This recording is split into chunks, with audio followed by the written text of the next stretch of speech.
इंग्रज गेले आणि जी इमारत बांधली त्या इमारतीसोबत लुटण्याचा विचारही सोडून गेले।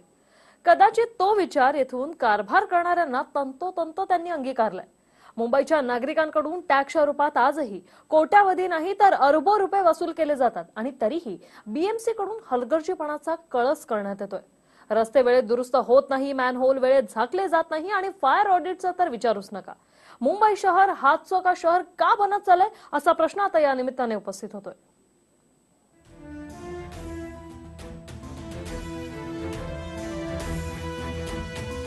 तब्बल 30,692 कोटी रुपयांचा अर्थसंकल्प, तब्बल 600 कोटी रुपये पूल विभागासाठी। मुंबई महापालिकेची ही आकडेवारी पाहिली तर आतापर्यंत मुंबईचं शांघाय व्हायला काही हरकत नव्हती। मात्र मुंबई महापालिकेला नागरिकांच्या जीवाशी काही देणं घेणंच नाही असंच दिसतंय।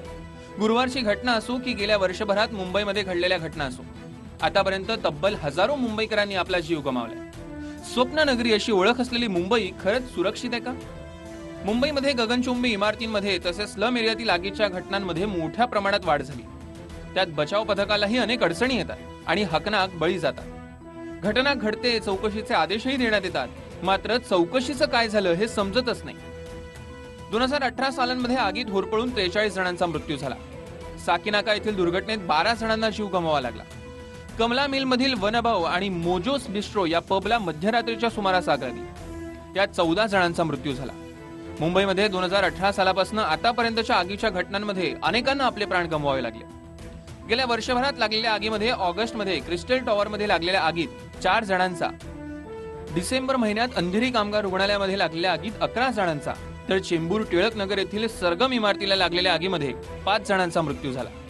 आगी लागण्याच्या घटनांमध्ये सर्वात जास्त प्रमाण हे शॉर्ट सर्किटचं असल्यानं अग्निशमन दलाकडून कळवण्यात आलंय। या घटनांमध्ये चौकशी झाली की चालू आहे हे अद्यापपर्यंत कोणालाही माहित नाही। कारवाईचा तर विषयच येत नाही। मुंबईत गेल्या वर्षभरात बीएमसीच्या निष्काळजीपणामुळे मॅनहोलमध्ये पडून किंवा अडकून अनेकांना आपला जीव गमवावा लागला। कंत्राटी कामगार असलेल्या सफाई कर्मचाऱ्यांचा मॅनहोलमध्ये गुदमरून मृत्यू झाला। काळा चौकी येथे हा प्रकार गेल्या वर्षी घडला होता।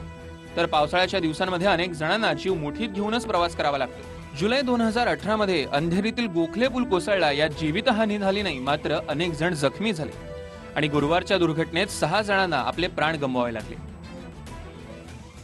दरम्यान पूल दुर्घटनेप्रकरणी चौकशी अहवाल सादर करण्यात आलाय। त्यामध्ये कार्यकारी अभियंता AR पाटील आणि सहाय्यक अभियंता SF काकुळते यांना निलंबित करण्याचे आदेश देण्यात आले। तर निवृत्त प्रमुख अभियंता SO कोरी आणि निवृत्त उपप्रमुख अभियंता RV तरे यांचीही चौकशी केली जाणार आहे। मुंबईच्या बाहेरचे ठाणे आणि पालघर या ठिकाणाहून लोक मुंबईला येतात आणि त्यांच्यासाठी एकच सोर्स आहे, तो आहे रेल्वे। प्रत्येक माणसाची नाळ ही रेल्वेशी जोडलेली आहे। तुम्ही मगाशी मी सुरुवात केली होती सावित्रीच्या पुलापासून, त्यानंतर एल्पिशनचा ब्रिज, त्यानंतर अंधेरीचा जो गोखले पूल, त्यानंतर मग चरिनोड लेक झालं, असे बरेच ठिकाणी हा प्रकार झालेले आहे। रोज इकडून जातो येतो आणि ह्याच मी ऑफिसला लेट झाल्यामुळे ही म्हणजे माझं दुर्दैव आहे, म्हणजे नशीब चांगलं आहे की मी या ब्रिजवरून आज आलो नाही, म्हणून मी आज तुमच्याशी बोलतोय। तर ह्या टायमाला मी रोज चिंचपोकळीवरून इकडे येतो आणि कुलाब्याला राहतो मी ह्याच टाइमात, आणि म्हणजे नशीब चांगलं माझं की देव बलवत्तर म्हणून मी जिवंत आहे। सप्टेंबर 2017 मध्ये एल्फिन्स्टनची दुर्घटना टाळता आली असती, तेव्हाही प्रशासनाच्या दुर्लक्षतेमुळे ही दुर्घटना घडली।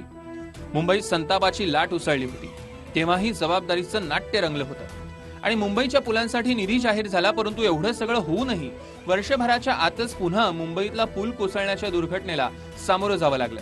हे खरोखरच दुर्दैवी आहे। मुंबईत बुलेट ट्रेन येवो की न येवो, परंतु सध्याच्या लोकल सेवेत मात्र आवश्यक सुधारणा होणं गरजेचं आहे। Bureau report, TV9 Marathi, Mumbai.